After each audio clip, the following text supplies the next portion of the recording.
Good morning, Chowder. Hey, Do you think that's how he talks? What do you think he talks like? What do you think his voice is?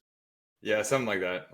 When he walks in the room, he comes in, just kind of sits in the center of the room and just sort of stares off into space, and then he'll look at you, and I imagine him just going like he's that roommate that you kind of know, but like you're not like tight with, you're not like buddies with him, but you're like friendly. Like yeah, he's an alright guy. He cleans up after himself, you know.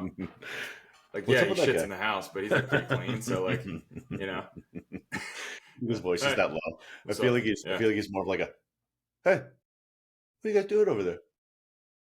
Nothing. All right. See you See if I later." can get him purring in the mic. He's purring right now. I don't know. I don't hear anything. I like Yeah. how I leaned in as if it would make Yeah, the Lee. sound any better because I have headphones in. I'm listening closely. We're idiots. Yeah. um, well, I got something on top of my head that I'd like to discuss with you as you're the professional in this field.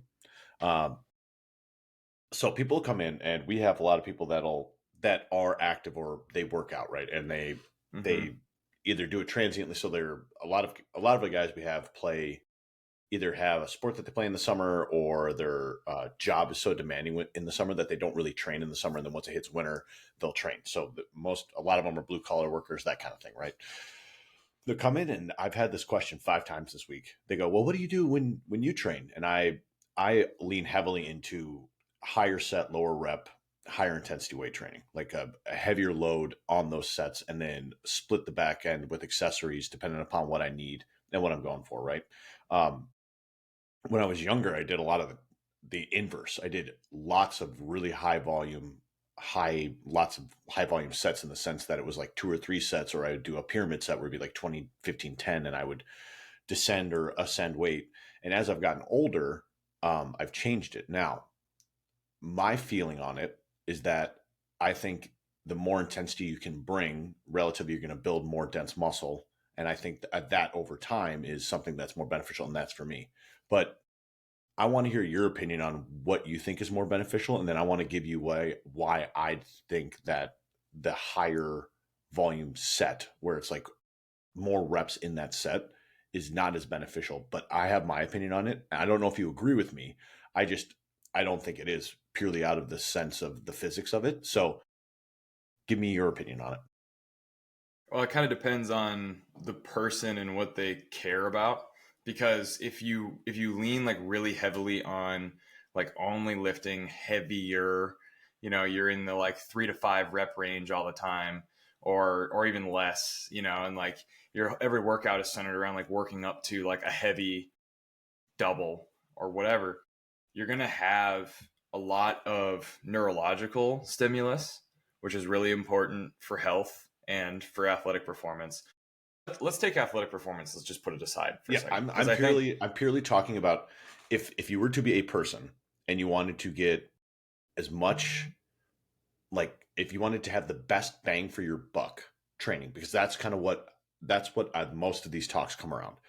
Best bang for your buck training, if you're going to train 4 days a week, and you really only are going to train certain durations of the year, or you're just trying to figure out how to get to a point as quick as possible. That's the premise of the question. yeah.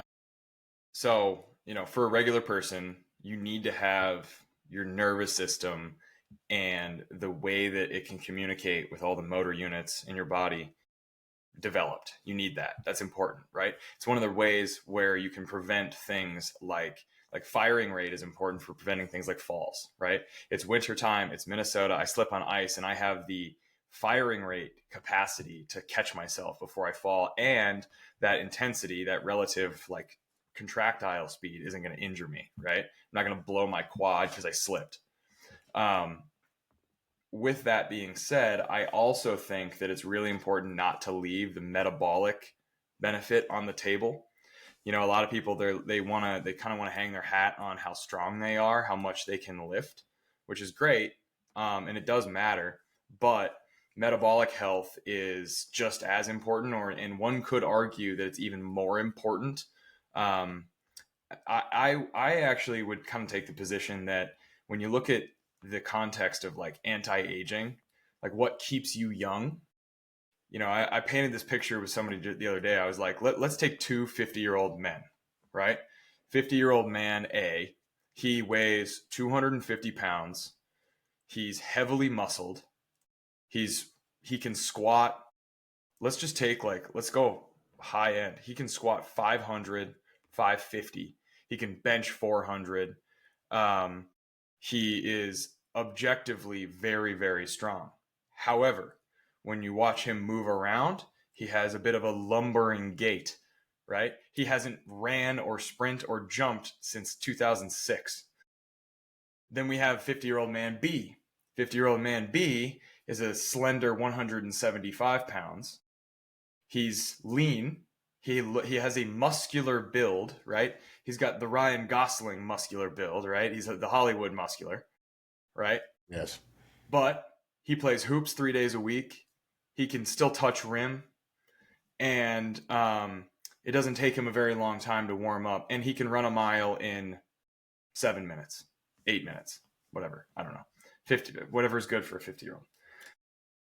And which of those guys is younger? What your perception of which of those guys seems more youthful? Yeah, right. Well, the Most guy who people is going to say the guy who's running around, right? What do young people do? They bounce around, they run around, they leap, they jump, they crawl, they roll, right? And so there's this thing where there's a lot of research around having higher muscle mass into older age is important for anti-aging, right? And a lot of people in the fitness community heard that and they said, bet. More muscle, always better, right? And so now you have a lot of people that are probably too heavy for their frame. Their metabolic health isn't really very good because they just focus on building tissue or mass and not on the mitochondrial density of that tissue, right? Or the quality of their coordination, right? Or or there's just too much for them to be moving around comfortably, right? I made this joke on Twitter a couple years ago and people jumped all over me about it, but I'd stand behind this. If you can't fall asleep without a machine forcing air into your lungs, you're not harder to kill. Agreed. A cat nap can turn into a dirt nap. You are very easy to kill. A nap could do you in, right? That is not that's not healthy. I don't care who you are or what you say. That's not that's too much. You're too big. You're too heavy to be considered healthy. Now, that's again, we're taking athletic performance aside. If you're a competitive power lifter, that is a trade-off you're making. If you're a competitive bodybuilder, that's a trade-off you are making on purpose, right? And I stand behind that too. But for the purposes of somebody who's okay, I too busy in the summer, I'm trying to get back into it. Here's what my general recommendation would be. You need to touch all of it on a relatively regular basis.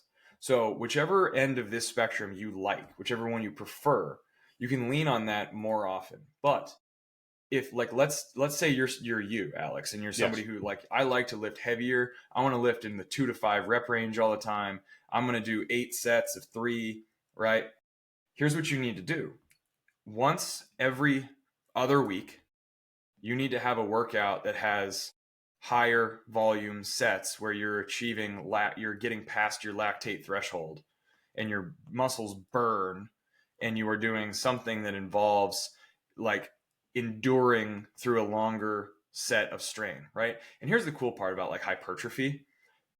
The old Isserin textbook of hypertrophy, where it's 1 to 2 is absolute strength and 3 to 5 is strength, and then 5 to whatever, you've got 8 to 12, that's hypertrophy, and then anything past that is endurance. Hypertrophy exists along that entire spectrum because there's a few things that matter for hypertrophy. It's metabolic stress matters, right? So what we're talking about, that matters for hypertrophy. Mechanical tension matters for hypertrophy. So putting heavy load on your muscles, that matters for hypertrophy, right? And then total volume of work matters for hypertrophy, right? And volume is defined, most effectively defined as how many sets times how many pounds lifted, right? So if I go and I do a speed strength workout and I have,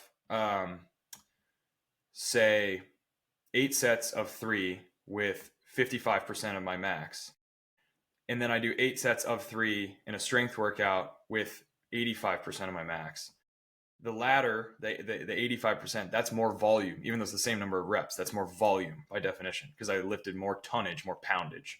However, if I'm going really fast, my mechanical tension could actually be matched. So I could get hypertrophy from both of those workouts, even though the volume on one of them is higher, because the tension, the physics of me contracting my muscles really fast and going and yanking on them will create that tissue tension that can create hypertrophy, right? And then you talk about tissue damage and things like that as well. So the heavy eccentric demands will create tissue damage. So you can get muscle growth and gains from any of these things as long as your diet is on point, right? And that's kind of like living sort of off to the side here is like this umbrella of like, if your diet ain't right, none of this really matters at all, right? You have to make sure that you're giving your body the building blocks it needs to actually do what you're trying to accomplish. But you need to touch everywhere along this spectrum if you're going to be like a well-rounded human. And it's okay to lean towards what you prefer because that'll keep you compliant. It'll keep you in the gym. It'll keep you going. And it's okay to like it, but you do have to touch, right? Like I don't like you and I are a little different. Like I like to go fast. I don't so much and I prefer a little bit more of the like higher rep schemes. Like I kind of like to get into lactate and I like to like lift faster. I don't really love straining, you know? But I still make a point to like every month at least, I'll like do at least one workout where I'm like, okay, I got to strain on something here because I know if I don't, I will start to wither away in terms of my like capacity for like maximal output, right? Even though I'm still quite bouncy, you know, I can still jump really well. I can still generate a lot of speed. Like I can put, you know, 150 pounds on the bar and move it really, really fast. But then I go put 300 on and I'm like, my first instinct is like, put this down. Like, what are you doing? Panic. What are we doing here, man? Yep. Right. But so that's kind of like the general sort of approach, right? If it depends on what you're trying to accomplish and what kind of trade-offs you're willing to make. But if you want to be like youthful and healthy, you need to like make sure that you have something along everywhere on that spectrum in your training. I totally agree with that. And that's usually kind of where I steer people down. I'm like, okay, so just because so this is the argument that I make a lot of times when same thing with the power lifter, or you see people like bodybuilders are a good example. It's like, okay, yeah, you're huge, but you literally can't turn to your right. You can't turn to your left. You can't sprint. You can't sprint. You can't jump. You can't bend. Oh, to that point, right? This is what I was more interested in, right? And you did hit that point about the 50-year-old who can jump and he can run and he plays basketball. You still have to have an underlying base of strength to be able to maintain that. You can't just like, unless you're some God-gifted freak, like for regular dudes like you and I, if all of a sudden I switched gears and I was like, okay, I would never do this because it would never work, but I'm going to be 170 pounds. Could you imagine me 70 pounds less than I am right now? I don't think I would work. I don't think my bones weigh that little. But if I switch gears and all of a sudden I'm 170 pounds and I just play basketball and I just go straight into the cardio end, I believe my frame and like how I am built would not like that. I've been well over 200 pounds since I was in ninth grade or something. So it's like my frame, how I'm built genetically, right? This is my around my best weight, 225 to 230. It's right where I live. I'm really good there. I'm really healthy. I can sprint. I can sprint often. I can move fast. I can throw. I can bend. I can hit. My spine's healthy. Like all of these things. And I can train really heavy. I deadlifted 600 pounds at 220 pounds. Like, but then I did a 58-inch box jump not that long ago at that same body weight, right? So like those two things. The point I was getting at is if you're going to train, right? I have an underlying, like, that lactate threshold, right? Leaning into the ability to get into that and have the burn. Okay.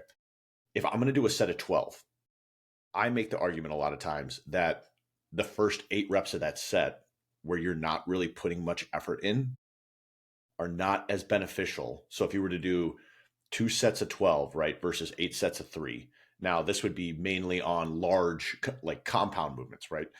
I carry this philosophy into compound movements primarily. Squats, deadlifts, bench, really heavy rows. If you were to do like a true pendlay or like a gate row where you're a dead stop row, something you're going to load yourself heavily on.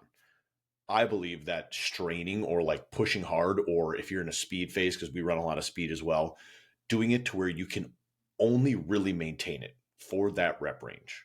Really lock in, and especially when you have heavier loads, you and I talked about this before too. When you have heavier loads, you have to be so dialed in when you do that rep that doing 10 of them, chances you're doing all 10 of those reps really solid, probably not high, even if with a Mm-hmm. big training history, even long training history, right? I always make the argument, okay, so if those first 8 reps, you're not really dipping into that part where your brain goes, I need to give you the neural drive to push through that wall often, it's not as beneficial as if you were to take that same amount of reps, right? And find a way that you actually have to concentrate for every single rep to get what you want out of it. That's Mm-hmm. always because people will get in and they'll be like, I'm going to do a couple sets of 12 on squats. And then I'll move to the next thing. And I go, well, how much did you do for squats? And they say, well, 135 pounds. And then I quick do the math, right? So that's 1,300 pounds, 1,550 pounds plus another, 270. That's 1,500, 1,600 pounds, right? And I go, were you really even trying for the first 8 reps? Were you even trying for the first 24 reps? So then what was the point, right? Yes, you got into that lactate, you pushed, you got to burn, but are you actually going to, one, grow, two, create enough of the stimulus into your brain to get the endorphin dump that you're really looking for, which is a good thing that's going to keep you coming back to the gym, right? That dump afterwards, you do something that's really strenuous that your body goes, oh, that was good for me. I'm glad I did that. And the concentration part of it and just locking into that moment that you're doing that thing, I think is also really beneficial in the sense of like your mental health, right? You're removing all of the stimulus outside of you and you go, I have this thing on me that could kill me. I need to focus on not letting it kill me. And then you get done with it. You go, oh, it didn't kill me. I can do that again. So that's always my argument. If you're going to do a set of 12 or a set of 15 or a set of 20, what are you really getting out of the first part of that set? That's the part I have a hard time conceptualizing. And don't get me wrong, I do that. I do that a lot in my accessory movements. I'm pushing those hard, but I do it in the higher rep range because I know I can get that burn, but I'm not going to grow directly or get significantly stronger directly from just doing that. Right. If I just did sets of 15 on everything for forever, I would cap out pretty quick. You can't, Yeah. you can't do that for forever, right? Especially in the Well, sense of you can't do that for forever and continue to always get stronger, right? Or like move better throughout that. You just can't. I also think there's a huge impact. Last thing, and then I want to hear your side of it. From my side, doing that often, I would argue that the relative joint stress of doing that much time under tension in perpetuity is worse long term than having shorter instances of higher stress. That's always in the physics of how the body interacts and how muscles and tendons and joints work. The labrum is going to hold up better to higher intensity, shorter duration than it is long duration, high intensity, under load, time under tension over time. That's the other part of it that I think about a lot when people are asking these questions. okay. So I mostly agree, but I got a couple devil's advocate things. So, anecdote, when I was in college and when I was coaching college strength and conditioning, when I was an athlete, I ran the 1x20 program for the better part of an entire calendar year. So for anybody who's not familiar with this, this was kind of pioneered by a Russian scientist named Dr. Michael Yesis.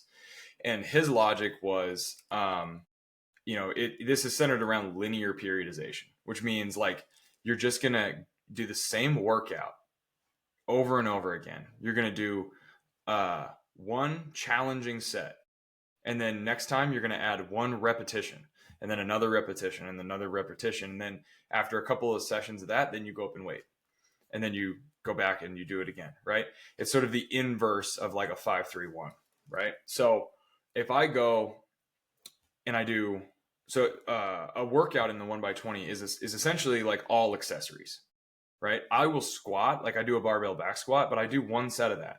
And then I'm also doing an RFE split squat. And then I'm also doing a single leg RDL. And then I'm also doing a 2-leg RDL. And then I'm also doing a band hip abduction. And then I'm doing band hip adductions. And then I'm doing calves. And then I'm doing upper body too. So like I ran this 3 days a week. I had full body.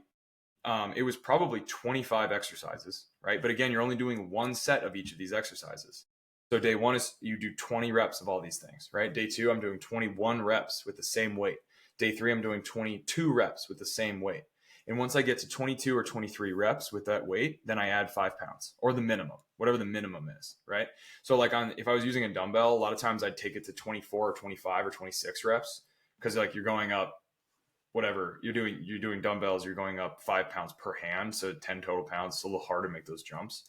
But that was the strongest weight room strength I have ever had in terms of like weight room feats. Let's put it that way, right? I squatted 305 for 20 reps at the end of that year, right? Now, well, here's the interesting. What was your one rep? What's the point of Yeah, squatting? well, this is what's interesting is my one rep max was probably only about 450, right? Did you experiment and find it or no? Yeah. I mean, I squatted for like 435, right? And that was all I was really willing. 210. Okay. 210. How old were you? 22. How long have you been training? Since I was like 16, 17. So like decent training age, right? And then what we did was we ran that for all of like the freshman football players. We forced them to do this.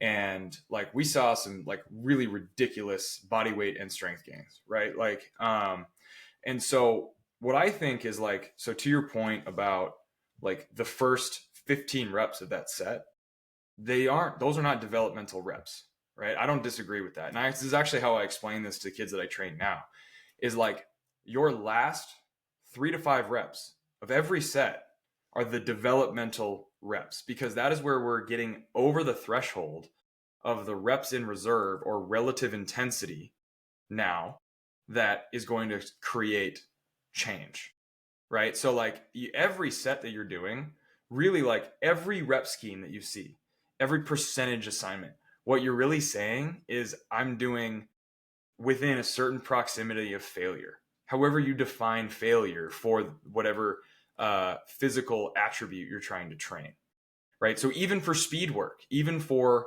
speed strength, right? Or something where I'm not anywhere near failing the rep, I can still be close to failing the output that I set out to do, right? And that's where the VBT devices become really useful, right? You and I have done a bunch of these workouts where we're like, hey, we're going to go until we dip below 0.8 on meters per second on our bench press, right? And you just do the set and you're like, right? And then we're going to failure, right? Like I could keep going. If I was willing to take that speed all the way down to 0.4, 0.3, I probably have 20 more in the tank. 15 more in the tank. But we're at failure for the attribute that we were trying to train. And so like, and it's the same thing with a longer set. Like the 1x20, the first 15 reps are laying the foundation of fatigue so that those last reps can be developmental, right? And as I fatigue, my body is going to recruit more and more motor units, right? And this is one of the reasons why I really like this for beginners, because lifting heavier, the assumption on lifting heavy is that you're going to recruit the maximum amount of motor units by lifting this higher load, because your body is going to be forced to recruit all these fibers and use the complete muscle to lift this load, right? And this is where I think you're probably right about the short duration, high intensity on joints, because if assuming the person has the proper training age and proficiency in recruiting, yes, that full muscle motor unit recruitment is going to protect those joints, right? Assuming that, right? Now, if somebody doesn't, then forcing recruitment sometimes has to come from fatiguing those primary motor units, whatever their body like recruits first. You need to tire them out in order to force recruitment, not just lift heavier, because they don't have the neurological coordination to go and find those motor units in the first place. So they're just not going to be able, it's just not going to happen, right? And that's where you get this orthopedic cost kind of debate, right? Like Michael Boyle's been on Twitter talking about the orthopedic cost of lifting heavy and like longevity, and because he's an older coach and he's like, my joints hurt, and And he's right. Everybody's kind of right here. And the key is understanding the first principles behind what you're trying to accomplish. This is what I don't assign weights anymore. I don't assign percentages or weights. I go off of RIR and like relative effort for all my athletes, right? And I just actually coach, right? And it irritates me now. Like, I used to be this guy, but it irritates me now when coaches are like kind of patting themselves on the back about how they assign weights for every single exercise. And I'm like, you're missing. There's no way you're not. You're either making them lifting too heavy or you're holding them back, right? I walk around the room all the time. I'm like, that's not heavy enough. And they're like, really? And I'm like, yeah, you need to go up, right? Well, I did this last time, and I'm like, it's working, right? But if I was like assigning percentages, I'd be like, oh, good, you followed directions. You're doing my 45% on my fucking bird dog row. And it's like, we talk about this all the time too with throwers. It's the same thing. Like, that was 70% effort. Okay, well, did you move what does that mean? I agree. I 100% agree. This is when we're talking about that initiation of this argument, we're under the presumption that this person knows how to motor pattern, has good training history, like all these things, right? The 1x20 is such a crazy thing because I ran around your age is when I ran that too. I did German volume training for like 3 or 4 months. And same thing, I was like, quote unquote, the strongest I was at that time. But I'd also make the argument that at 5 years of training, you're still a novice relatively, like relative in time of training, you're still a novice. If you were to run the same thing now, you would be in shambles. You'd be in absolute shambles. I wouldn't be able to recover from it. Because exactly. That's the thing, is it's actually really, really hard. Yeah, it sounds easy. When you talk about it, people are like, ugh, right? And the first phases of it are easy. It's like you have to have a ton of patience to run that program because it's really boring at first. And this is how I explain it too, is like, it's just 5 pounds a week. If you're consistent, you're just adding 5 pounds a week. So like if you start squatting, say 95 pounds for 20 reps, which like most people with any training history of any kind are going to be able to do, and I add 5 pounds for 50 weeks, that's 250 pounds in a year, right? And that's for your working set of 20 reps. By that logic, I'm going to take 250 plus 90. So 340 pounds, 345 pounds, and I'm going to squat it for 20 reps in 1 year. And people will be like, oh, no way. Right? Everybody underestimates what they can do in a year and overestimates what they can do in a month or a cycle, right? Yeah. And now granted, it is true, you're going to plateau, right? And then there's a system in the 1x20, the way it's written, to like come down to 14 reps and all this, right? But there's 3 memories I have of training that are kind of tied as like the hardest things I've ever done in a weight room. One of them is Supermax triphasic, where I had 140% of my 1 rep max on a safety squat bar. And I was like doing an iso or an eccentric on a split squat and just fighting for my life to not get squished and holding for like a 10 count and trying not to let it go down. And then spotters help you stand up. I felt like I got in a car crash after those sets. My intercostals, my ribs, I there's a chance I cracked a rib doing that. Number 2 is late stage 1x20. Sets of 20 with 295 pounds. Like I'm on rep 13 and I'm like gagging and the bar's still on my back, like it is so hard, and number 3 is Smolov, right? And if you don't know, just look up, just Google Smolov and don't fucking do it. Do not do it. Unless you're on performance enhancing drugs, in which case maybe do it, but then still probably don't do it. Oh my God. Dude, I totally agree. So same thing. And this is now, note, Zach and I are both over 30. Okay. This is my same thing. My hardest like training memories. I did a set of 10 with 315 on squat. And Zach knows like I'm a bad squatter. My best ever squat's 420-ish, maybe 430. And I did a set of 10 with 315. Same thing, super maximal. I did a static hold with, I did a static hold in my hands. I had the barbell in my hands and I just picked it up. I think it was like 700 and like something pounds. And I could feel my ribs in my chest, like turning down. I could feel them pivoting downward off of my sternum. Yeah. And then I know exactly what you're talking about. That feeling. The last one, we were doing was a sprint based thing. It was a running thing. And I'm a terrible runner. So it's just not beneficial. I, a lot of these ideas, right? So this is the other point you hit on it. The big thing is if you're going to choose something that you like, that's good. You also have to do things you don't like. You Mm, have to. Do I like doing accessory movements to sets of 15? Do I like doing speed movements until my heart rate's 150? Not really, but I need to do it. You have to do it, right? It's part of the reason that I continue to throw as I age. I like what it does for my body, but it also challenges me metabolically. Like to be able to throw 100 throws and not fall apart. Like those things are important to do. I am a big proponent of there's that 1 by 20, like doing that kind of stuff deep into age. I believe that if you really are pushing that kind of high volume deep into age, not that with high intensity, both paired together, right? In the sense of weight training, this is purely in weight training. If you're doing that deep into age, you're going to pay a bigger cost, I believe, than figuring out how to pull on more than one lever, how to do mhm, different, how to move yourself around and create novelty. You have to do that. If you are just continuing to beat your head against a wall, guess what? The wall's going to win. You're not, mhm. you can't break through every wall with your head. Eventually, your skull's going to crack and you're going to have CTE, and then you're just going to lose your mind and you're going to die and you'll stop training, right? So this is the thing that I try and impart on, especially because most of my clientele are adults, right? So I'm trying to give them ways to make it more sustainable, right? I'm like, you need to pick things that are challenging, but you got to do stuff you haven't done before. Because most people go back to the gym and they go, "Oh, I've done this in the past," and I go, "Well, how long did it last? Now, how long did you train for?" And they go, "Well, it was good for about 3 months." And you say, well, that's not even enough time for you to really make any change. Right.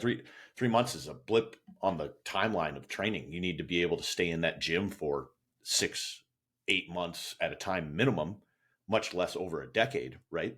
And that's trying to help people conceptualize what volume is, total tonnage and load in a set, in a training session. That I think is one of the most important things to help people understand, even in a rehab setting, in a pain setting, in youth athletes, understanding what you're actually doing, how much work you're actually doing, and then trying to conceptualize that over the course of that workout and then understand what that does to you, I think is probably more important than any of the other things. Just Mhm. understanding what you're actually doing to your body so that you understand the outcome, the goal of what you're doing. I think that might be the most important part. This is what I'm trying to like teach people. I don't know if I'll ever agree with you on I'm kind of out on I do that stuff because I have to do it. I don't like it as much and I don't get as much benefit, but that might just be because of how I'm built and how my body functions. But I can still, I mean, this, I can still run a mile under 7 minutes and Yeah. I'm Well, not and this dying is this afterwards, is a good point. That's like a good. I think this is a good important sort of summation sort of point. You need to get to know your body and what you respond to really well, right? I'm a big proponent of auto regulation, provided that you can be honest with yourself and Yes. disciplined enough to actually continue to push yourself in the right directions, right? But a good healthy person is well rounded, right? A good healthy person has a breadth, not just a depth of fitness, but a breadth of fitness, right? I have options. I have movement options. I have fitness options, right? I can hike all day. I can walk. I can walk a golf course and carry my bag if I want. I can also run a mile in 7 minutes. I can jump and touch a basketball rim, but I can also squat more than my body weight, right? I can't squat double my body weight anymore, but do I need to? Probably not. But as long as I can squat like 1.5, I'm pretty happy with like my relative level of strength, right? Am I going to impress anybody with that? No, right? Especially not in today's fitness world. But Yeah. I have this breadth of fitness, and that makes me feel like I'm kind of ready for anything, right?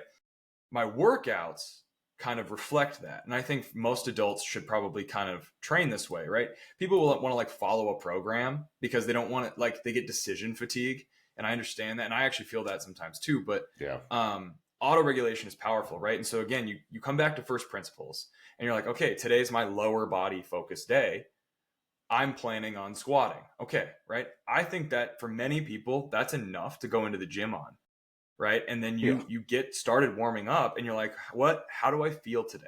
What do my joints feel like? Do I feel creaky? Maybe today's not the day to like go heavy if I'm not feeling like I can recruit.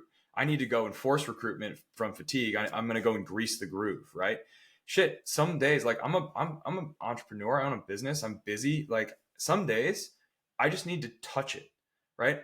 22 minutes in and out, like I warm up a little bit, and I just need to feel some blood pumping.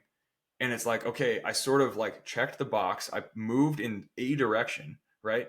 Like yesterday, here's an example. I'll paint a picture. Yesterday, I was planning on doing high rep upper body training. I wanted to do like a pump day, right? And I wanted to bench press, and I wanted to do some of this other stuff. And I got busy, and my schedule got pushed, and because like an athlete needed help, and then I had like 40 minutes in between things, and I was just kind of like neurologically not having it. I was like warming up, and I have these warm up sets that I do that I call like brute force warm ups. I just grab the bar, and I'm just like, okay, go. And I did like 100 reps with the 45-pound bar, right? Just like, and I'm like, come on, brain, come on, right? And it wasn't happening, man. I just couldn't get the grill hot. And so what I did instead was I held still, right? And the next best thing, I did isos. So I just held down and I held the bar off my chest, like squeezing as long as I could. And then I finished the rep. And I did that like 7 times. And I'm like, all right, good bench press session. And then I did like a bunch of rows, and I did some chin ups, and I was like, all right, that's it. That's all I got today, And that's what auto regulation is, right? And I'm doing it all based off of feel. I don't have a quantified system for this, but there are plenty of programs that people have written out there that have like a quantified system for auto regulating your training. If you're a wearables person, you can look at your readiness score and like determine your training volume or intensity based off of your readiness score, right? Whatever. So these are all like interesting things that you can kind of look at, right? To auto regulate your relative load, your relative intensity, your relative volume, and all that stuff. And that's like, if you're going to train for life and you're going to be in the gym week in, week out forever, you got to have some kind of, I know my body and I can auto regulate my workouts based on what I have going on, my feel, right? And if you need to get a tool that helps quantify that, that's great, right? Get a Whoop, get a gripper, right? My Whoop readiness score and my grip strength are very closely correlated. So the neurological readiness that creates the HRV also correlates with that grip, right? The other day I was lifting, you were in the gym with a patient, and I was lifting while you guys were in there. And did you see me doing the RDLs with 225? That felt so goddamn heavy, my man. You Because were I moving was, it slow. for some reason, I was gassed that day. And my grip was like 45 pounds low off of what it normally is. And my readiness score, my Whoop was way down. And I was like, okay, I got to do it though, Gotta do And so something. I just lifted way lighter than I normally would, but it still felt heavy, right? So this is a moving target. My relative load, was I lifting at 80% of my best 1 rep max? No, but I bet you I was lifting at 80% of whatever my 1 rep max would have been that day. 100%. And that's an important point for the auto regulation for people to understand, is like your 1 rep max is not always the same number. It is any given day, that number could be different on that day. So your percentages that you're training at can undulate up and down based off of your training readiness. And that's okay, especially if your goal is to have this be a long period of time. Do not forget that all of the strength training textbooks that these experts like myself read and follow were written by Olympic coaches who are training people who that is their only job. That's their profession, is to lift weights and train. And many of them were on performance enhancing drugs. So that ain't you. That's not Todd, who works at Enterprise Rent-A-Car and loves fitness. You got That's other awesome. stuff going on. You got 3 kids, and like it's apples and oranges. So you need to make sure that your fitness is something that is sustainable. And you mentioned that a minute ago. That's the whole point of this, right? Is figuring out how you work, what works for you, and understanding that if you're going to be an adult that's going to train and you only have 30-ish minutes or 40 minutes, right? You need to make sure you're getting your bang for your buck. So if you're going in there and doing 5 sets of 12 on everything, the chances that you're getting your bang for your buck and you're pushing yourself hard enough on those sets is probably pretty small, right? Relatively. Unless you really know how to find that extra gear, unless you have a really deep training history, then you could probably get something out of it.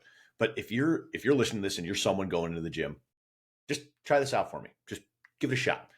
Instead of doing, I don't know, something something that would be 30 reps. Do the math. 3 sets of 12, 3 sets of 10, 3 by 10. Instead of doing 3 by 10, flop them.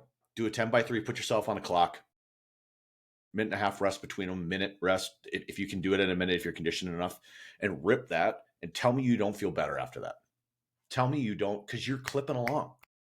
At time, the time goes by fast because you're on the clock. You're auto-regulating. Once again, you're self-regulating how you feel. If you need a little more rest, you do a minute and a half clock. If you need less rest, you do a 45-second clock. But you're creating a structure.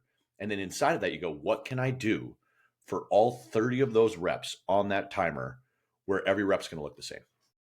But I'm still challenging myself.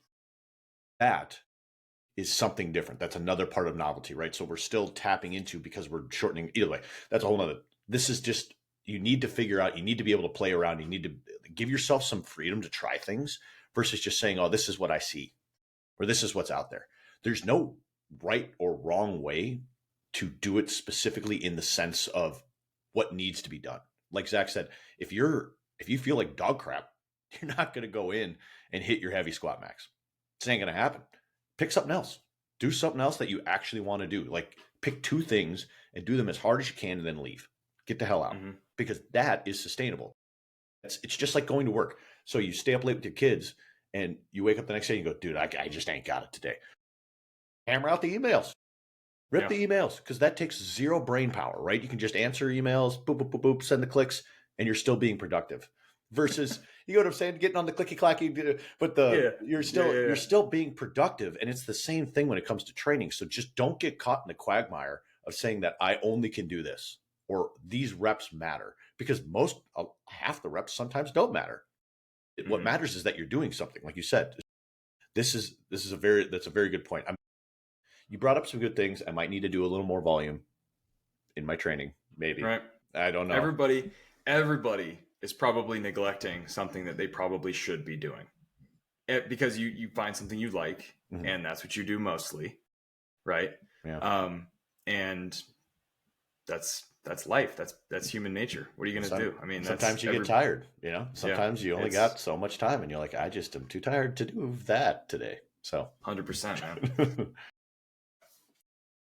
All right, I got something else for you. I don't know how much time you got. Because I don't know. I got probably another 20 minutes or so. All right, we'll see. Look, I don't know. We'll see.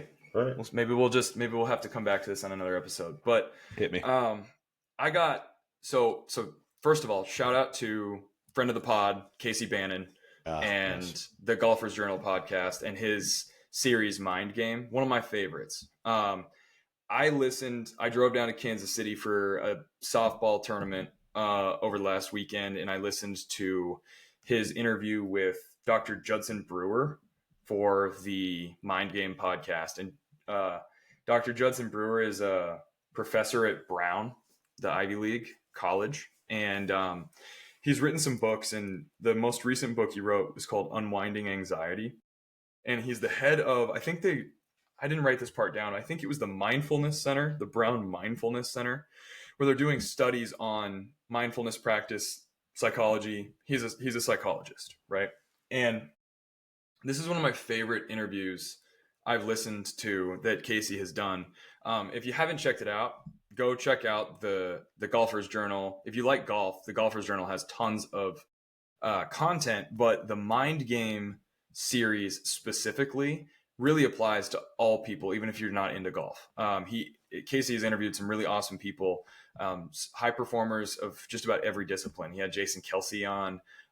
He's had this Dr. Judson Brewer on. He talked to Stephen Malbin, the founder of Malbin, the golf clothing company. Really cool entrepreneurship story. So I love that. Shout out to Casey. And this was awesome. And it really, I was by myself in a car, so I was able to really chew on this. And this is something that I think is really, really useful for not just athletics, but life. But there's a lot of this that's like sports psychology, high performance, and performance anxiety and things like that for athletes. And so let me start here, right? I wrote down a bunch of stuff this morning, kind of thinking about how I wanted to frame this. So I'm just going to explain kind of background, and then I want to connect it to sports if I can. So there was a line about the middle of the interview that I thought was really, really like astute. Casey asked Dr. Brewer, like, well, if we look at fear, like fear is something that was an evolutionary, it has a useful evolutionary application, right? Like it is, from an evolutionary standpoint, it's important and useful to be afraid of things, right? If I see something dangerous and I am afraid of it, I'm going to survive, right? Yes, Yes. makes sense. Agreed, Yes. right? And Dr. Brewer said, anxiety is not fear. Anxiety is an evolutionary, not an evolutionary tool, but an evolutionary bottleneck. And I thought this was a Interesting. really interesting way to explain this. So anxiety is an evolutionary bottleneck. And what he said was human beings have two things that are really, really important from an evolutionary advantage standpoint, why we're apex predators and all that. We have fear, right? And we have the ability to plan ahead. We have planning. We have the frontal lobe and we can plan and conceptualize the future, right? We can plan for tomorrow, right? Most animals in the animal kingdom can't conceptualize the concept of tomorrow. They just are here now, right? But when you take fear and planning and you put them together in a way that is not functional, you get anxiety, right? And anxiety is this bottleneck of like I have these two tools that they can't communicate together very well, and it turns into fear of the future, fear about the future, right? Fear that things aren't going to go according to plan. And I have this plan in my head of what the future is going to look like, and then I'm afraid that I could be wrong about that future, right? And the reason that's not useful at all is because the future doesn't exist. I made it up. The future is a concept in my head that only exists in my brain because I am making it up. It's whatever my expectations, my plan, whatever is going to happen next. That's all made up. It doesn't exist. The only thing that exists is this now present moment, right? As an aside, the past also doesn't exist. The objective past doesn't exist either. Only your memory, aka your subjective perspective or perception of the past, right? Like you cannot remember the past objectively very well as a human being because it's always going to be clouded behind this thin veil of your perception about the past, right? And your opinion on the past and what happened, right? And so these are things that are like really, really difficult to overcome when it comes to performance anxiety. You're nervous for public speaking, you're nervous for a test, you're nervous for your game tomorrow, whatever it is, right? And it got me thinking about like fixed mindset, growth mindset. So if you're not familiar, Carol Dweck is this sports psychologist. She wrote a book called Growth Mindset. And the growth mindset is where learning really occurs, right? And fixed mindset is you cannot learn. You literally cannot learn anything if you're in the fixed mindset, right? And the cliff notes of this is the growth mindset is openness. It's observation, right? I'm taking in information. I'm aware of information without judgment. And the fixed mindset is a judgmental, right? I am good at this. I am bad at this. You're ascribing judgments on things, and they are these rigid identifying characteristics, right? People will be like, I'm such a bad test taker. That's the fixed mindset. You've decided to identify with some failure that you had in the past, or you're even planning on failing. Worse yet, right? You're taking fear and planning, and you're planning on fear, right? You're allowing fear to affect whatever your expectations are for the future. So that's really negative, right? You can't learn anything there. And that kind of brings me back to, remember the episode we did about properly defining success and failure. And that it really made me think about that too, because that's one thing we kind of touched on when we talked about that in that episode, where hitters especially misdefine what success is, right? And so they go and they get out, and then what they do immediately is they start to ascribe judgment to that. They put a label on that. They're like, then they have the negative self-talk start, right? Like that was bad, right? They swing and miss, like that bad swing, bad result, right? And they experience their game and their life in this binary way, right? Something that happened to me is either good or it's bad, right? It's always like that, and that's the fixed mindset. You're just judging on like, and you're not taking in relevant information, so you can't learn, right? Hey, that pitcher just executed a slider down, and I swung and missed. If you're too busy thinking like I'm bad, then you're not going to be taking in the information like, hey, he might throw that again, Yeah. right? Like, and because you're not aware, right? You don't have this awareness, right? And so I thought it was really cool. And Dr. Brewer was talking a lot about this in the context of like habit change.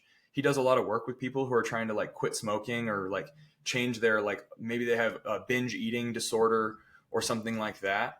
And he talks about leading with curiosity and leading with awareness on these things, right? And you, instead of leading with judgment, right? Or leading with willpower. He said willpower doesn't exist. He said only awareness exists. And so when he's trying to help somebody, say, quit smoking cigarettes, he said he doesn't say like, oh, you just have to like grit your teeth and willpower your way through that. What he does is he brings awareness to the negative aspects of this, right? And so he painted a picture of like one of the people he helped quit smoking. The thing that finally got that person over the hump was the awareness of the smell that lingers on everything. Like consistently pointing out that you stink was enough for that person to change their habits, because they brought awareness to something that they weren't aware of before, either by choice or by, subconscious, like just lack of awareness, right? And he dove way deep into like, how like poor habits are like making a negative feeling go away and all that stuff. And um that's not, I don't relate to that as much, but the performance anxiety stuff and like the bottleneck thing, like really hit home for me personally, because when I was a player, I really struggled with this. Especially the judgment aspect, right? The negative self-talk, the ascribing judgment, the inability to learn, right? And I help people with this on a day-to-day basis now. And I really liked the concept that the future doesn't exist. You just made it up in your head, right? And you have this plan, right? If I'm a hitter, I'm going up to the plate saying like, I hope I get a hit. I'm planning on getting a hit, right? And then you don't, or you don't, you put a, say you take a bad swing, you put a bad swing on a ball, you ground out. You cannot learn from that at bat. Everybody loves that line where, either you succeed or you win or you learn, right? You learn from failure. Most people can't learn from failure. Not that they won't, but they can't. They literally cannot, because they're in the wrong frame of mind. They can't, they're too busy calling it failure. They're too busy naming it to actually learn from it, if that makes sense. Yeah. Right. Yeah. And I think this is really interesting, because like that awareness and like bringing attention to like details without judgment, right? Sort of becoming a judgment-free observer of information is actually like really present in several schools of thought in like performance psychology, right? So if you're familiar with ecological dynamics or the dynamic system theory, that school of thought around motor skill learning looks at the mover and the environment that the person is moving in as one system, right? You are a part of the system around you, and elite movers are elite because their attention drives their intention, and you have this circular causality of awareness of relevant information around you and your movement opportunities to solve those problems, right? And most of what you're going to have in expertise development, looking at skill through the ecological lens, is going to come from improving and increasing your level of awareness to relevant information without judgment, right? Just awareness of the information. And that is where learning can occur, right? If you are familiar with the psychology of flow, there's a psychologist who coined the term flow named Mihaly Csikszentmihalyi. He's from Russia, I think, if I remember correctly, right? And there's been several books written around this. A more like digestible introduction to this would be The Rise of Superman, which takes the psychology of flow and like really looks at it in like a practical sense, looking at a lot of action sports athletes. That book talks a lot about Kelly Slater, the big wave surfer, and then talks a little bit about rock climbers and things like that. These like really, really high stakes activities where like if you fail, you die, basically, right? And so the only way to succeed is to enter into this state of flow, right? And flow can only occur if you are in the present moment, doing the thing for its own sake. So you aren't, and this is why I love it in action sports as like a way to like really frame this, because action sports are one of my favorite athletic endeavors that has a very strong Venn diagram with art and creating, right? 100%. If I'm a skateboarder competing in a park competition, I have all these implements, right, around me. And my awareness and my creativity around how I can use those implements with the opportunities and movement options that I possess, that'll be all the difference in the world of me being a great mover at that skill, right? It's the same thing with like a rock climber, right? They're up there literally becoming one with the wall, right? And they don't miss anything because their mind is only on the next step. The only thing that matters is the next handhold. There's nothing else. There is no past, there's no future, there's only the present, right? Other athletes can really learn from this, and other people, right? If I'm a baseball player, if I'm a softball player, the only thing that matters is the next pitch. There is no pitch after that. There is no last pitch. Those don't exist. You made them up in your head, right? This pitch is the only thing that matters. This one. And then after that, it's this one again, right? And that's the only way that you can achieve flow is by your attention to the moment and all the information that is happening in that moment. There's no information that comes from the future because the future is it's only in your head. There's no information. There's only imagination, and that doesn't work, right? And then obviously we talked about the growth mindset, right? Like your attention without judgment is what puts you in the growth mindset, right? I am, and there's a lot of meditation practices that really center on that too, where you set up your mind as a passive observer of your own thoughts, your thoughts and feelings. You set yourself outside of that, and you observe your thoughts and feelings as a passive observer. And one of my favorite ways this has been visualized to me is like you're sitting by a road watching traffic go by, right? You don't like or dislike any of the cars. You're just watching it pass you by. And so like a thought that I have or a feeling that I have about something is a car, right? And it shows up, it drives past me, and then it goes, right? And I'm just sitting and watching, and that's fine, right? And that's one of the ways where you can kind of practice getting into the growth mindset is like, there's my swing and miss. Oh, there it goes, right? There's my leadoff walk. I walked the leadoff hitter. Doesn't matter anymore. There, it's gone now, right? And so those things are really, really useful for us to actually be able to learn, and actually be able to grow, and build confidence. Because I say this a lot to kids, confidence comes from preparation, and that is a choice. Too many kids and adults for that matter wait around to have success before they decide that they deserve to have confidence. That makes no sense. How are you going to have success in the first place if you're not confident that you can have success? And then you're going to have it and then decide that you get to be confident. And so that falls under the category of planning, right? I plan, I'm going to do X, Y, and Z, and then I hope that I'm successful. I hope, right? That's a rigid, it's a fixed mindset, because what if things don't go according to plan? You're going to punt. You throw in the towel. You're like, I don't know, I suck, right? And I see this happen all the time. It shows up in little ways with people that I interact with, especially kids. But if they get caught by surprise by something like with a social interaction or the problem they need to solve, they don't even try. I call it punting. You punt on the conversation or you take a knee. Here's an example, just to paint the picture. If I say, hey, we're going to do this jumping exercise in this workout. I want you guys to hold 10% of your body weight in pounds in your hands. How few people take the time to stop and think about what that is alarming, right? Now, everybody that I train is smart enough to do that in their head, right? And even if they're not, they could go and get their calculator. But what most do is they panic. Like, and I do mean panic, right? Their skin flushes. They're like, "What? I don't know what that is." And I'm like, "Did you think about it?" And they're like, "What? I can't do that math." Like, yes, you can, dude. Yes, you can. You absolutely can.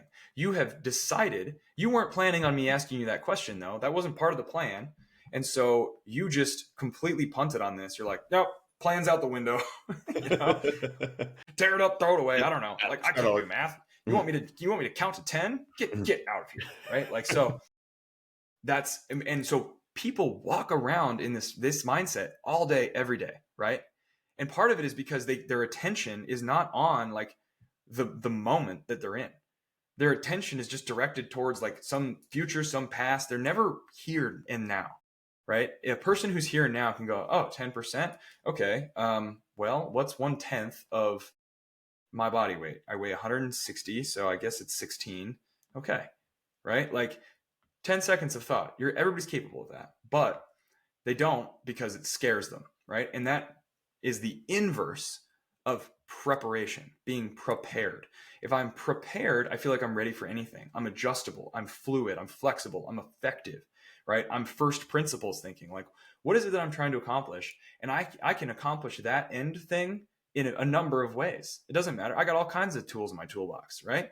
I can get there anyhow, anyway, right? And that's the growth mindset that you can walk around in life, where it's like, if I am prepared for anything, I can do anything. I can achieve whatever because I'm ready to be flexible, right? You and I have talked about this with like career success, about being the right place, right time, and the right person. If you're the right person in the right place in the right time. And I think a lot of that comes down to this mindset, right? If you're in a planning mindset, if you're in a fixed mindset, you won't recognize opportunities when they show up. You won't recognize your own luck, your own good fortune, right? Because it wasn't part of your plan. Yep. So you don't even notice it. It passes you by because you don't have the awareness of your own moments. And that's why people will, and then they build resentment for their life because it didn't go according to their plan, when in fact their life was showing up all these opportunities, going like, hey man, are you prepared? You want this? You want this? And they're like, my plan is this. And but then it doesn't go according to plan, and they're not prepared to take advantage of these opportunities because they're not in the right headspace. I mean, so this has always been something I've always thought I just don't have a fully developed frontal lobe, because you know me pretty well, Zach. I'm never, I have like, I don't really get anxiety at all, like ever. I got some, I would get nervous before I would get a start, but then I'd be like, I'm just going to go out there and do what I do. Like, I can't control anything else, right? I can only control what I can do, that kind of thing. Megan gives me shit all the time. She goes, what are you thinking about? And I'll be like, nothing. I'm just here. I'm just experiencing this. But this, not that I'm perfect at this, but the idea is that this is a great example. So Megan and I did this Italy trip, right? Megan's like, oh, we gotta plan before we go. And, and we were buying the flights while I just looked at the flights and said, we should just buy these and go. But why not? Why not us? Why can't we do that? Right. And Megan goes, well, should we think about it more, or should we think about the different dates? I was like, no, these are the two cheapest dates. Let's just do these. And it's like being willing. I think the biggest thing, and bless my parents for raising me in just a chaotic household, but being willing to just not hold something and it's not that important. Whatever you thought it was going to be, it's not that important. It can't be, because you can't control, like you said, we can't control the outcome of anything. We're here just trying to do the best with whatever we've got at every moment of the day. That's all you can do, right? And that part of it, I think, is it's so hard to get out of your own way. I have a problem with this. When someone tells me something, I really do try to, when I ask why, I'll just be like, why? I try to just ask why without any judgment. I subconsciously will have judgment and you can hear it in the tone. And I don't mean it that way, but it's just how I've reacted. I'm trying to cleanse myself of that. When someone goes, or a kid goes, "This is what I did," and I go, "Why?" Hmm. I already have a response, but I'm trying not to let that response be my only response. I'm trying to hear them first before I say something. I'm trying to Hmm. actually hear them, which is, I think that's part of that growth mindset or anything like that. It's just you have to realize that you just need to get out of your own way as a human. Yeah. There's opportunity out there, and you just have to allow yourself to think in a different way. And Hmm. allow. Perfect example is like when you and I wanted different kitchens in our house. I can't afford to pay someone to do it. I'll just figure it out. Nope, Yeah. whatever. I'll just do it myself because why can't I do that? Yeah. Why am I not capable of those kinds of things? Oh, I want to change the oil in my car. Oh, my dad never did that. Well, why can't I do it? You know, Yeah. my mom grew Yeah. up on a You. farm. I could go back to growing. I could, if I wanted to right now, I could drop all this shit. I'd go work on a farm right now. I could find a job Hmm. easy. I could start at the bottom and figure it out. But just allowing yourself to just be able to do more than what you see right in front of you, because what you're experiencing, that next inch in your head of what you think it's going to be or what is important to you at that moment, besides like loved ones and things like that, right? Things that make you who you are, right? Having the perception that that next moment, if it doesn't go perfect for me, it's just I can't go back. Well, no, you Hmm. can never go back. You can never go back. You can never go forward. You can only do what you can do. You can't accelerate time and you can't hurry up. This is something I talk to you about all the time because you're like, I'm going to do these things. I'm like, yeah, you sure? Positive? You're going to do that? And Yep. it's Yep. because we can't, if you're wasting all of your energy trying to create something that you have no control over, you're going to hate what you're doing at the moment because you'll never achieve what you're going to achieve. You'll Yeah. never get there because it's Or never going to happen because that way. what you're It's doing at always, the moment isn't that thing, yeah, right? You've decided that there's a thing that you want in the future, and that thing that you're doing right now isn't that thing that's hmm, in the future. And yeah, so you like resent that thing in the moment, even though that is a necessary step to get to whatever future yep, you think you can get to, right? I struggled with that through my playing career, right? I always had one foot in the next level, right? I did too much of playing baseball in what I would call a transactional way, right? I chose my college for two reasons. One was because I wanted to play in warm weather, which I would argue is still a good reason, right? But number two is not a good reason. I looked up what state had the highest density of professional scouts. It's Florida. And I was like, I'm going to go there because I want to be in front of these people, right? Well, look, dude, like if it's not the right environment, doesn't it matter, does doesn't it? matter who you're in Yeah, front of. yeah. Like that, I wish, like I want to go back. And this is, I'm contradicting myself, but this sentence, but I want to go back and just slap myself over the back of the head and be like, you you fucking still, idiot. you Like, still what? wouldn't listen. You still wouldn't I listen. wouldn't listen. But No. listen, like this is sort of the beauty of life is because your perception, like I said, your past doesn't exist. Only your perception of it does. And what's really cool is that means that you can change your past by changing your perception of it, Yeah, you can lie to yourself if you want. right? Yeah. You I can mean, we're lying to change, ourselves anyway. I guess right? whatever. You're always lying to yourself. You're Yeah. telling yourself some story about your life experiences, right? Always. No matter what you're doing, it is the story that you're telling yourself. And so if you stop and you think and you reinterpret whatever it is, then you can change your perception of that and you can actually become like a better version of yourself without having to go and change your past, Yeah. right? And so that's really powerful. Yeah. So No, that's awesome, man. I think we could probably do like 70 hours on that just yeah, from life experience and everything. But I like that. That's a great, and that's, tell you what, kids, allow your mind to just turn it off. Be more of a caveman. Just live in the moment. Just de-evolutionize yourself. Okay. You can't beautiful. impose your will on the world. Is that the Yep. pod? I think that's it. All right. See Bye, you later. guys.